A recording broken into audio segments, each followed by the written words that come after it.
So it's World of Warships 2026, and Steamrolls and Blowouts have literally never been worse in the game like today. It has been just so discouraging as of late playing World of Warships and constantly going through blowout matches and Steamrolls, particularly on the weekends, right? So I mean, I know there's definitely a portion of player base who really only gets to play the game on the weekend, and then because they're so busy throughout the week, and then they just like, hey, would you like to play World of Warships, or would we call it Steamroll Simulator? Because that's really what World of Warships, in my opinion, is increasingly beginning to feel like when playing random battles at the high tiers effectively so. So I want to talk about why does it feel like that every match in World of Warships is a steamroll, it's a blowout, and then go through a few reasons, and I'll try to give some thoughts, advice on maybe how to rectify that, or try to still find some enjoyment in the game if you are a person who likes playing randoms. As I know there are those of you in the community who have just given up on randoms and just staying in PvE, ops, an asymmetric battle, so on and so forth. So first off, if you're kind of newer to World of Warships, because I know I got newer players here on the channel, Steamrolls, blowouts are basically when the match is basically decided in the first 5 to 6 minutes of the game, and then the game is over within 7, 8, 9 minutes in the game, like this Genon game I have here playing in the background. I think it was effectively, the match was over within over 9 minutes, with only about 7 minutes of fighting here. So yeah, so it's basically, where I would say the classic steamroll blowout matches I see, kind of how this Genon match is going to end, where between us as a team, we effectively kill 2 ships. Enemy team still has 10 ships remaining. So it's usually a 10 becomes a 10 enemy ships still alive, 0 on your team alive, or you just get 0 pointed, which is also the other very classic thing that happens. And even Wargaming has adjusted points of ships to try to take a stab at reducing blowout matches, and maybe it helped a tiny bit, but in reality the problem is still getting worse here in 2026. So basically the match is over really, really fast, and where closer matches in World of Warships feel incredibly rare these days. And when they do happen, it's like this high that's supposed to sustain you for like 2 or 3 weeks or something like that, depending on how much you play the game. So let's get into, I think I want to look at 5 particular reasons. I'm just kind of thinking through, doing some research here in the community, and mixed with my own thoughts of why are we seeing blowout matches happen so often now in World of Warships. Now the first one, what I would say, is just comes down to Matchmaker. Matchmaking in World of Warships, it doesn't balance, it doesn't assemble red team versus green team around player skill, or balances for skill. I even know it's been discussion in the game for years. For example, I was watching a stream of Flambas one day, and he was talking. There were people in the comments talking about, hey, maybe there should be balancing. And at the time, I don't know what Flambas would think today, but back then he wasn't for it. I think it was mainly because, and I agreed with him at the time, where you kind of wanted to have these difficult matches where it could be, 2 ships versus 5 ships, and having this like really big comeback matches, because that really gets the adrenaline, the blood flowing, right? And I was like, I agree, because when you kind of get put in a pressure cooker situation, usually either you kind of fail, or you make it through, or it's a very learning experience of how do you overcome the random match at high tier when your back is pressed against the wall. So he wasn't for it, and neither was I at the time. I've been playing the game since 2019 now, if I'm not mistaken. But now here we are in 2026, and my feelings around that have definitely shifted. I would sit down after a match, like the last 2 years, and I would say, okay, what is the win rate of all of my team, and what is the win rate of the enemy team? And I would just go through each player. Back then, the stats weren't hidden as much compared to they are now, or their profiles hidden. And I'd say, okay, my team collectively, our win rate is about 44%. Enemy team managed to 57%, 56%. It's like, dude, like this is pretty massive difference, right? And I've seen worse than that. I mean, I've seen other matches where it's, you know, more like, for example, let's say it's 53 and a 47.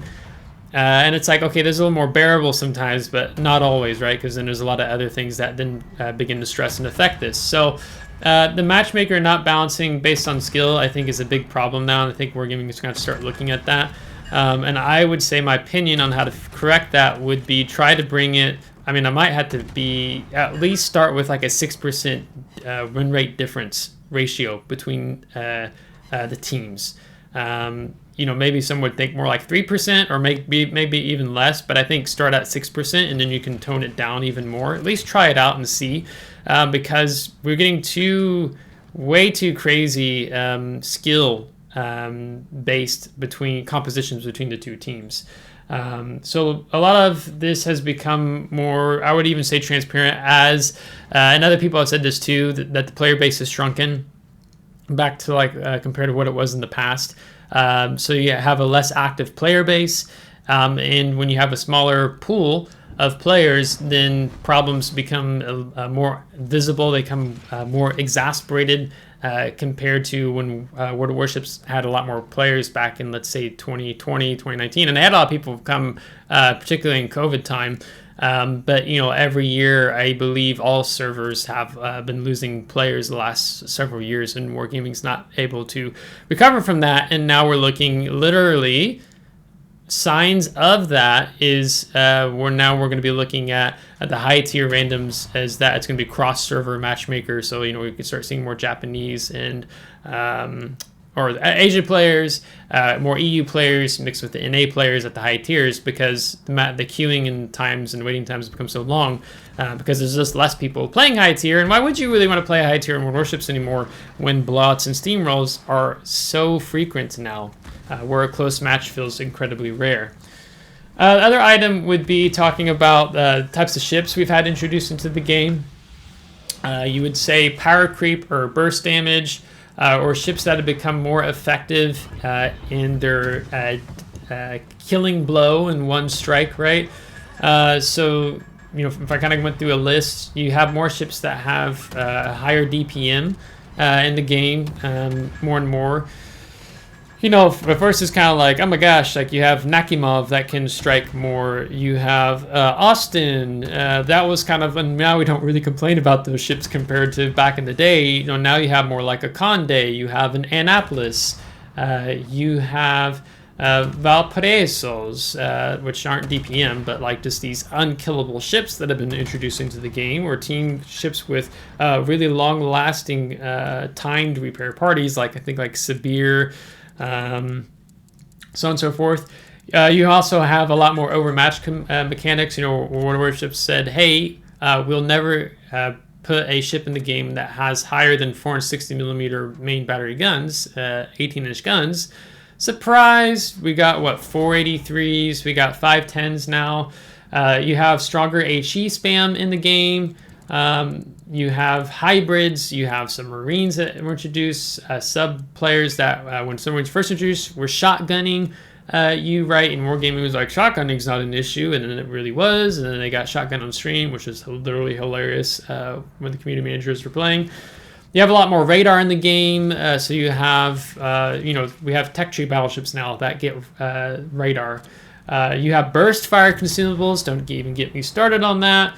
And then you have F-key mechanics, where they're talking about types of tactical squadrons that CVs will have. So it's consumable-based planes that you can never run out of planes. You have, if I push this magic button, then I take less fire damage. I push this magic button, all of a sudden my secondary battery range increases 20%, and I'm dealing more damage. I push this magic button and I get a burst fire. I push this consumable, like my high precision spotter and bungo, and I get instantly increased dispersion, like Deadeye, introduced back into the game.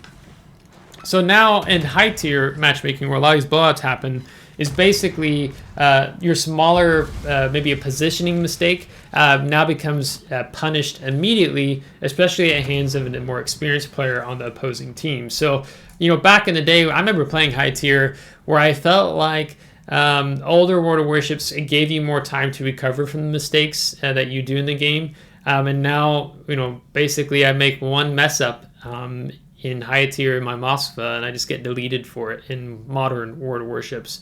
Or you see once a destroyer, or you have on your flank dies, then it's just like, we instantly lost. They're just now losing map control on this flank because now the battleships are running because they don't want to get torqued because their hit points are precious to them and they don't like to see the green bar decrease, right?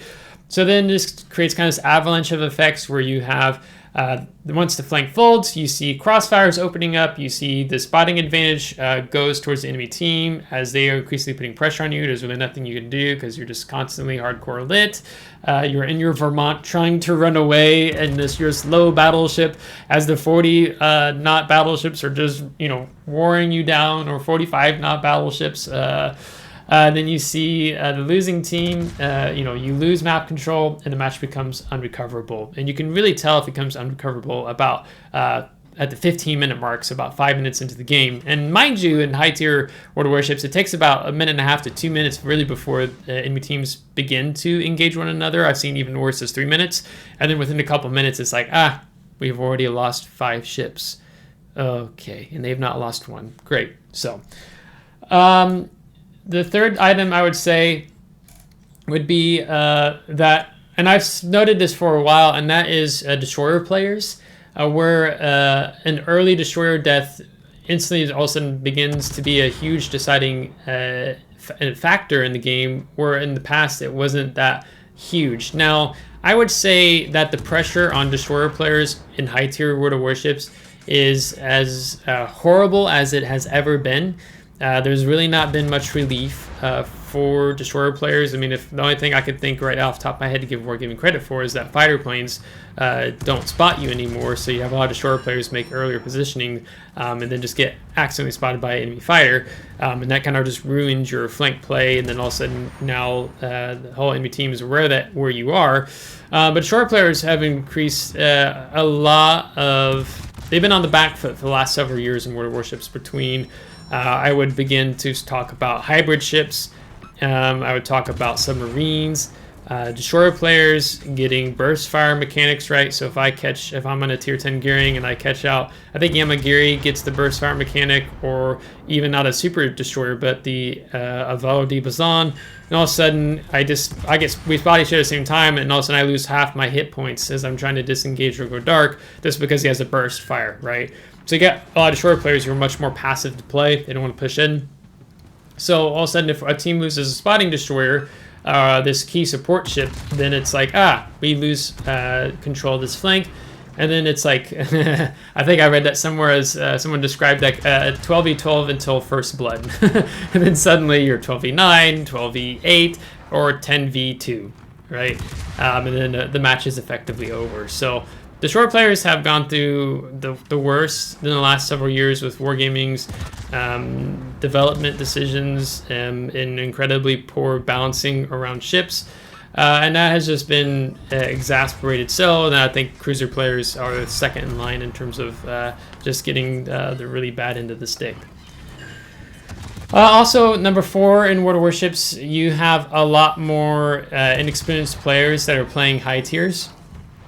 So as an example, this has been a problem for actually some time in the game now. You can date it back to the dockyard introductions. You could just buy, first dockyard, Puerto Rico, just buy a tier 10 ship with doubloons. And if you're a new player in the game, like you could just literally do that, or Wisconsin or whatever, and you only have 50 random battles to your name.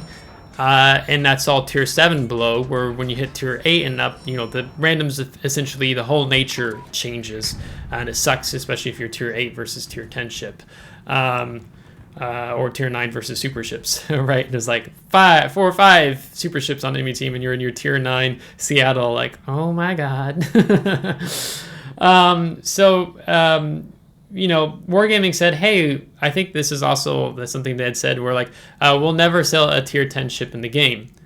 That didn't last, right? You can start buying Azur Lane Yamato, right? And then the dockyard ships, different events boost, or if you just do a lot of money at the game, you get a lot of Santa crates, the chance of dropping a tier 10 ship. a tier 9 ship and you just started playing in November, right, for the Santa crates in December. And then just accelerated progression. So a lot of players in World of Warships now, like you can get to tier 10, I think, too quickly with the XP, especially if you have the right. After you crack through about the first 3 tier 10 ships, it becomes increasingly more easier to obtain the higher tier ships. So then all of a sudden, when you have more inexperienced players in the game, or more inexperienced players at the higher tiers particularly, you see several ships on a team suicide quickly, or you see a brand new tier 10 division.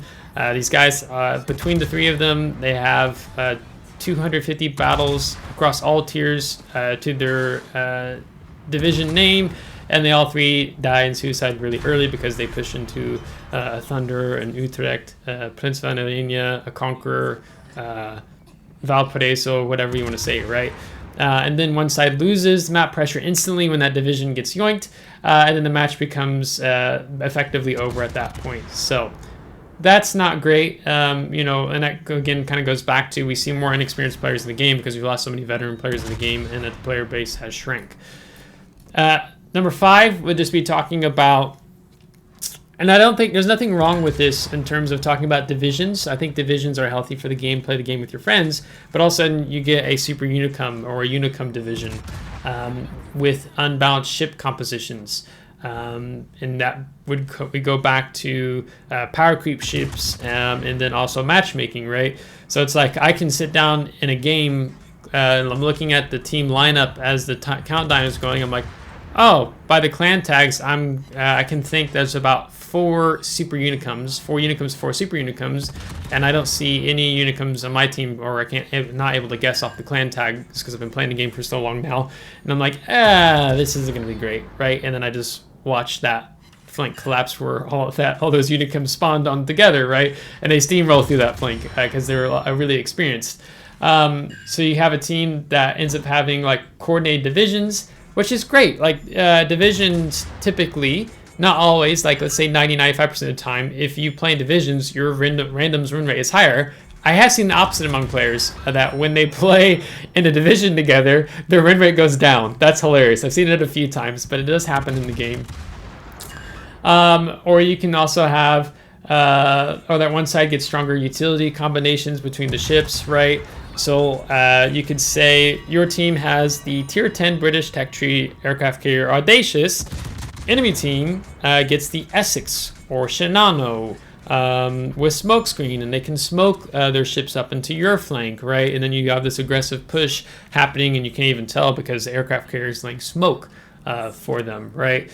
Or you can also have enemy team gets 4 radars, your team gets 1 radar.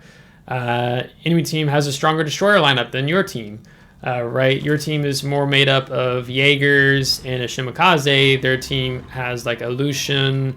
I'm just trying to think of other stronger tier 10 destroyers like a Rugamo. Maybe there's a Friesland. There's a Z42, the one with the Hydro kind of little Rugamo symboling almost. Then all of a sudden you see hybrid divisions. You see CV subdivisions or combinations that are more powerful CVs, submarines, than what your team has. And then just basically the consumable, the ship utility composition doesn't even line up between the 2 teams, where even the battleships are all of them are 457 or greater. And then you're like in your Des Moines like, crap. Because you just get overmatched everywhere. So that's incredibly frustrating. Even having hybrid ship players like the Aki, the tier 10 Yamato, that's a hybrid ship, and you can see 2 or 3 people in an Aki div, and they all fly out together with that massively overpowered bomb strike, right? So I think those are really like the 5 things that I would highlight in terms of why are we seeing these Steamroll blowout matches in World of Warships. Some of these things are kind of natural. They're a natural result of how Wargaming has made balancing decisions and power crept the game. Like when I talked about, for example, inexperienced players at the higher tiers, Wargaming has introduced increasingly more powerful ships into the game, like Valparaiso or the Libertad, or really overbuffing the Colombo unique upgrade. And you just see the really veteran Unicum, Super Unicum players take full advantage of these really powerful ships. Where I can play a randoms battle in Valparaiso and I've killed 8 of 12 enemy ships, or 6 of 12. Or you see a Valparaiso player, I think Jingles actually just had one and ranked, and the Valparaiso player killed the entire enemy team, right? If you are as long as you have hands and as long as you know how to angle in Valparaiso, and you keep ships within your secondary range, like the ship does the rest for you, right? Wargaming is introducing more and more ships, like Libertad, where it's just like, sail in the battle, ship kind of does most of it. But still, I see Valparaiso players who have a 33% win rate in the ship, and it's like, dude, you're not playing it right at all. So there's only so much Wargaming can do to balance the ship around inexperienced players in the game. When it comes to talking about, I want to keep this really short. Flimsy, what are your recommendations? I'm really hating playing World of Warships at high tiers now. What would you say? I would say drop to mid-tier or low tier. I was actually talking about this in my clan Discord as my clan commander brought it up. Just talking about how playing tier 2, tier 3, tier 4, tier 5 is a lot more enjoyable than it's ever been in World of Warships. I had a game, I think I recorded it live. I was playing Warspite, tier 6 British battleship. And the game was incredibly close. And I was like, this is the most fun I've had in months. Why is that? And it's like the game was super close. We didn't have all these funny buttons. That matchmaking was actually decently balanced between the players. And the pace of the gameplay is a lot slower, and you're not like just, there's no ships with really, I think there's a couple ships at tier 6 with a funny button, like I think the Pan American cruisers at tier 6 do. So it's just like, so my first thing would say, if you really like playing randoms, you're tired of the Steamroll blowout matches, drop down, play tier 6 and under, and 6 is a stretch because then you get thrown into tier 8 matchmaking, right? So tier 5 and under, you're safer. So it's like, the people are like, you're clubbing, and then I'm like, what are you also doing at the same tier that I am?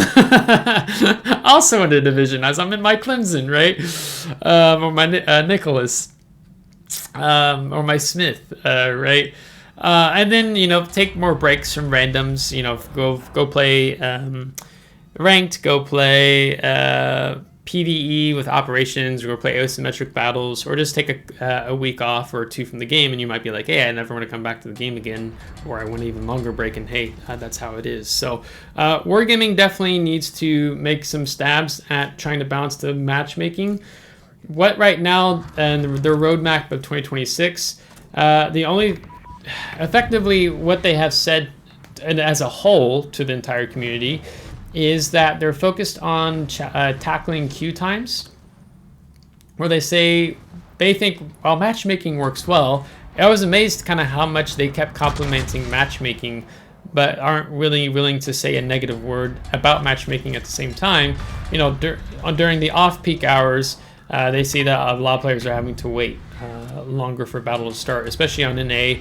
If I play off-peak hours because I live in Norway, then I have to wait longer. And if I try to take a super ship, it's like I've waited 5-6 minutes before it, and I had a battle drop. So that's why they're talking about cross-server or cross-realm matchmaking now at the higher tier that they have planned for later in the year. Then they have also said the tier spread and feeling of being up-tiered, where I think now they want to keep it more where, the majority of matches happen with tier 10 ships, which creates an imbalance for the tier 8, tier 9 ship players. So then I think they want to start doing like protected matchmaking, where tier spreads are only offset by 1. So maybe it's like tier 9s, tier 10s, or tier 8s and tier 9s. So I have to see kind of what Wargaming's thinking more about that. And only through like Discord and Reddit has Wargaming said, like, we're investigating this quote unquote complicated, or not complicated, this very complex issue. It is complex, that there's a lot of factors in it, but the first thing I would take a stab at is when matchmaking takes place, have the tier spread be the win rate ratio between the two teams be about 6%. And honestly, I don't even know if that's possible because the lack of players at high tiers. If they have enough players where they can do that kind of protected matchmaking amongst trying to bring two teams together that only where basically you can get within a 6% disparity between the two of them. Now, I don't think it's too hard. I mean, like I was like, okay, yeah, we just have a lot of 48% players, and like each team is about 48-ish percentage, or 48 to 53. I don't think that'd be too challenging, but I think if you start talking about like 3% ratio difference, I think that might be too difficult with the lack of players at the high tier, at least for in North America server. But I mean, hey, I'm not the only. As I wrap the video up, I know I'm not the only content creator who's talked about this issue. It's been talked about for years now in the game, and I think maybe even more increasingly so as of late. Where I can watch Super Unicum Twitch streamers get 150k, kill 3 ships within the first 5 minutes of the battle, and then the game's just over. And they see the snowball steamroll coming, and there's nothing they, as a Super Unicum player, can do nothing about. So how do you think it feels like for other players, Unicum, great, good, average, or just plain bad, as Wargaming once said in their spreadsheets, players feel when it's like, well, there's nothing I can do to prevent the snowball from happening, the steamroll from happening. The only thing I can do to prevent that from happening is not play the game, or not play high tier randoms and go play different game modes, or just go play different games altogether. So I think Wargaming really has to tackle this issue in 2026. And for randoms players, PV players, my fear is if they don't, I think it's really going to have a negative consequence into the game over the next year or two, especially so, because players, no one, whether you win the match or you lose the match, I don't enjoy a steamroll. I don't enjoy blowout matches. It just sucks all around, to be honest, and there's nothing really rewarding about that. And then I get annoyed, personal pet peeve, when the steamroll match happens. Like, let's say 12, you get 0 pointed, and no one, and I'm on a team and we didn't kill one enemy ship, and you have some player say on the enemy team in chat, all chat goes GG, good game. It's like, bro, this is not a good game. It's just no one enjoyed this, right? You're just happy you got the victory in this steamroll blowout. So I would really like to know your guys' thoughts in the comments below. I really hope to keep this video under 20, but it's not normal that I, FlimsyLunchTray, am able to do that. But I'll use timestamps here throughout the bottom if you want to go back and revisit the different things. But I gotta tell you guys, I'm not really enjoying playing high tier, especially on the weekends when blowouts, steamroll matches are just so incredibly bad. But that's when I have more time to play the game. So interested to know what you guys think. How do you feel about World of Warships here in 2026? Maybe there's something I didn't mention among those 5 things that y'all want to add in. So if you liked it, give it a thumbs up. If you didn't, give a thumbs down. Subscribe if you want to see more. If you're subscribed, thanks so much. I appreciate it. Thank you to my Patreon supporters. Until next time, take care.